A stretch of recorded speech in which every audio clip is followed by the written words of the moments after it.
बिस्मिल्लाहिर्रहमानिर्रहीम। मेरा नाम डॉक्टर फैसल है। आज हम बात करेंगे कि अगर आपके घुटनों में दर्दें होती हैं या खिंचाव या अकड़ाव रहता है और अगर आप दर्द वाली गोलियां खाते हैं, दवाइयां खाते हैं, मेडिसिन्स लेते हैं, तो क्या इन मेडिसिन्स का आपको फ़ायदा है या आपको नुकसान है?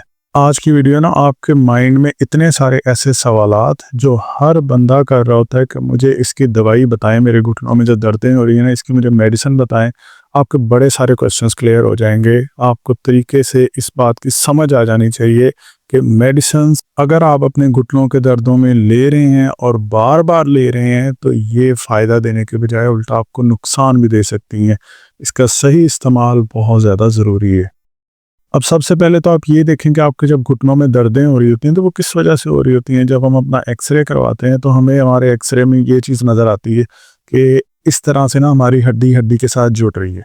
अच्छा, अब कुछ लोग होते हैं कि अब ये नॉर्मल आम रूटीन में ये होता है कि हमारी हड्डी, एक हड्डी और दूसरी हड्डी के बीच में इस तरह से हला होता है। अच्छा, अब ना कुछ लोग ऐसे भी होंगे कि जो कहेंगे कि हमने एक्सरे करवाए हैं लेकिन उसके अंदर स्पेस तो सही है, खला तो ठीक है, लेकिन कुछ ऐसे पॉइंट्स होते हैं, लाइक ज़रूरी नहीं कि दोनों हड्डियां आपस में जुड़ जाएं। कुछ छोटे छोटे पॉइंट्स होते हैं जहाँ पे आपकी हड्डी एक दूसरी हड्डी के साथ रगड़ रही होती है। सो ये आर्थराइटिस की डिफरेंट स्टेजेस होती हैं। जो अर्ली स्टेज होती है ना, उसके अंदर होता है कि एक साइड से आपकी जो घुटनों के बीच की ग्रीस है ना, वो ख़राब होना शुरू हो जाती है। और जो जैसे लेटर ऑन स्टेजेस आती हैं, स्टेज 4 है, स्टेज 3 है, उसके अंदर ये दोनों साइडें यानी कि टोटल जो हमारा घुटना है ना, वो ख़राब होना शुरू हो जाता है। वरना आम रूटीन में असल में देखें तो घुटना इस तरह से साफ सुथरा होता है कि घुटने की जो ग्रीस है, ये जो कार्टिलेज है, ये बिल्कुल ठीक होती है, इसका कोई नुकसान नहीं होता। लेकिन हमारी डाइट, हमारे खाने, हमारी रूटीन और हमारी एक्सरसाइज ना करने की वजह से ये आहिस्ता आहिस्ता घिसती जाती है, जिसकी वजह से हमें बाद में मसले होते हैं। अच्छा, अब जब हमारे ये मसला होता है यानी कि घुटनों के बीच में ग्रीस कम हो गई, आर्थराइटिस हो गया, अकड़ाव वगैरह है, तो हमें जब भी हम डॉक्टर के पास जाते हैं तो हमें पेन किलर मेडिसिन दी जाती हैं। पेन किलर मेडिसिन के अंदर ना एक ग्रुप होता है जिसे कहते हैं एनसेड्स। ठीक है, इसे मैं ना आपको बड़ी मुश्किल बातें बड़े आसान अल्फाज में समझाने की कोशिश करूंगा कि आपको समझ आए कि मैं क्या कह रहा हूँ, ताकि आप लोगों को घर के अंदर अपनी सारी चीज़ें मैनेज करने में आसानी हो। अच्छा, हमारी जो दर्द की गोलियां होती है ना, इनकी ना एक बड़ी कैटेगरी होती है, एक बड़ी एक छतरी होती है जिसे हम एनसेड्स कहते हैं। अब एनसेड्स का मतलब ये होता है, अब जो बंदा फर्ज करें कि आप न्यूरोफोर्ट ले रहे हैं, आप नेप्रोक्सन ले रहे हैं, आप जो मर्जी मेडिसिन ले रहे हैं पेन किलर्स के अंदर, मेनली पेन किलर्स के अंदर, तो उसमें वो एनसेड कैटेगरी में आती हैं। इसके अलावा सेडेटिव हिप्नोटिक्स होते हैं, ट्रामाडोल, टोराडोल, हम अभी उसके बारे में बात नहीं करेंगे। एनसेड्स के बारे में इसलिए बात कर रहा हूँ, ये सबसे ज़्यादा कॉमन है। अच्छा, अब ना हम जब भी डॉक्टर के पास जाते हैं ना, हमें एनसेड कैटेगरी में से एक दवाई दी जाती है। अब इस एनसेड का मतलब होता है नॉन, एन का मतलब non steroidal anti inflammatory drugs. ठीक है। अच्छा, अब इसका मतलब क्या है कि ऐसी दवाइयाँ जो कि घुटने के अंदर या जोड़ों के अंदर इन्फ्लेमेशन या सोजिश को कम करती हैं। अच्छा, अब ये ना पेन किलर मेडिसिन होती हैं। हम जब भी डॉक्टर के पास जाए ना, तो हमें ज़्यादातर ये वाली मेडिसिन मिलती हैं। हमारे घुटनों में दर्द किस वजह से हो रहा है? इस कार्टिलेज के डैमेज की वजह से जो यहाँ पे लगा हुआ है। अब जब मैंने ये मेडिसिन लेनी है, एनसेड्स लेनी है, पेन किलर लेनी है, मुझे ये बताएं, ये बनना शुरू हो जाएगी या नहीं? ये बिल्कुल भी नहीं बनेगी। पेन किलर मेडिसिन ये बिल्कुल नहीं बनेगी। तो फिर हम दवाई क्यों ले रहे हैं? हम दवाई इसलिए ले रहे हैं कि हमारी जो पेन है वो किल हो जाए, यानी पेन जो वो सबसाइड हो जाए, जो दर्द है वो कम हो जाए। लेकिन इससे जड़ तो ठीक ना हुई। अगर आप पेन किलर मेडिसिन लेंगे, आपके घुटनों में बहुत ज़्यादा दर्द है, जो दर्द की फीलिंग है वो कुछ देर के लिए रुक जाएगी। तो फिर अब इसका हल क्या है? क्योंकि अगर हम पेन किलर मेडिसिन बार बार लेते रहेंगे तो वो तो हमारे स्टमक को ख़राब कर देगा, मैदे को ख़राब कर देगा, फिर साथ में हम मैदे की मेडिसिन शुरू कर देंगे।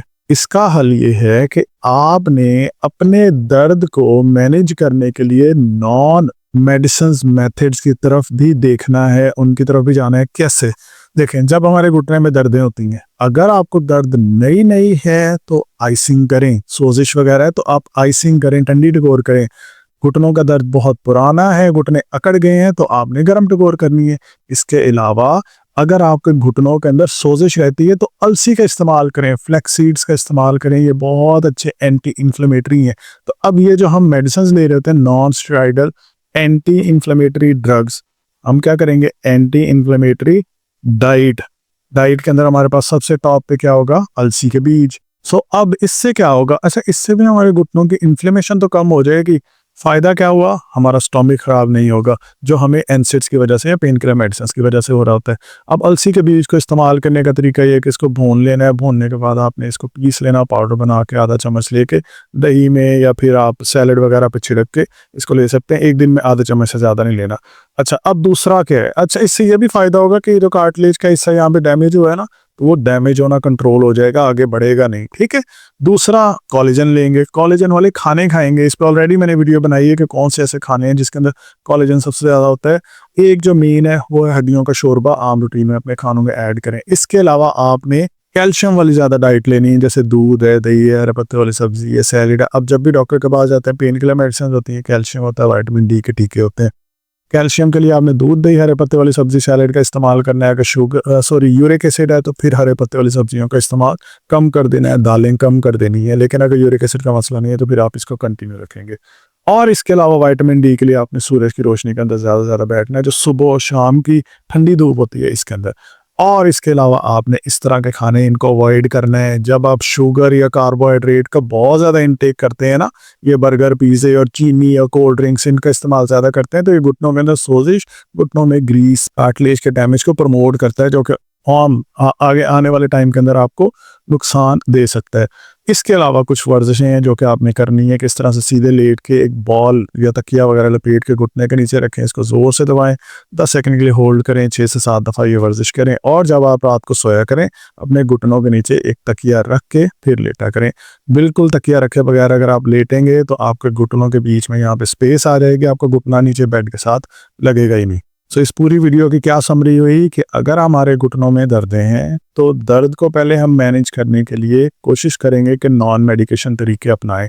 अगर फिर भी हमारे घुटनों का दर्द कवर नहीं हो रहा तो फिर हम इस तरह के मेडिसिन लेंगे जिनसे, लाइक जिस तरह जेल है, लाइक फ़र्ज़ करो कि आपको किसी डॉक्टर ने कहा है कि आप डेक्लोरॉन मेडिसिन लें या वोल्ट्रॉल मेडिसिन लें या फिर आप ल्यूब्रोफोर्ट लें, तो मैं आपको रेकमेंड करूंगा कि आप पहले डेक्लोरॉन जेल लें, उसकी मालिश कर लें अपने घुटने को। अगर दर्द कम हो जाती है तो ठीक है, लाइक हम अपने स्टोमक को बचाएंगे। लेकिन अगर वो भी मैनेज नहीं हो रहा, आपने मालिश भी की, फिर हम जाकर डिसाइड कर सकते हैं कि हमें पेन किलर मेडिसिन लेनी चाहिए। हमारा मसला ही होता है, हमें हल्की सी भी घुटनों में दर्द है ना तो हम दवाई खाना शुरू हो जाते हैं। ऐसे लोग जो बहुत अरसे से दवाइयाँ खा रहे हैं, वो इस चीज़ को अच्छे से समझ सकते हैं कि उनके स्टोमक और उनके जो गुर्दे हैं वो बहुत बुरी तरह से अपसेट हैं just because of using pain killer medicine. तो आपने पेन किलर मेडिसिन को एहतियात के साथ इस्तेमाल करना है। बाकी अगर कोई सवाल है तो नीचे कमेंट्स में पूछ सकते हैं। चैनल पे नए, चैनल को सब्सक्राइब कर लें।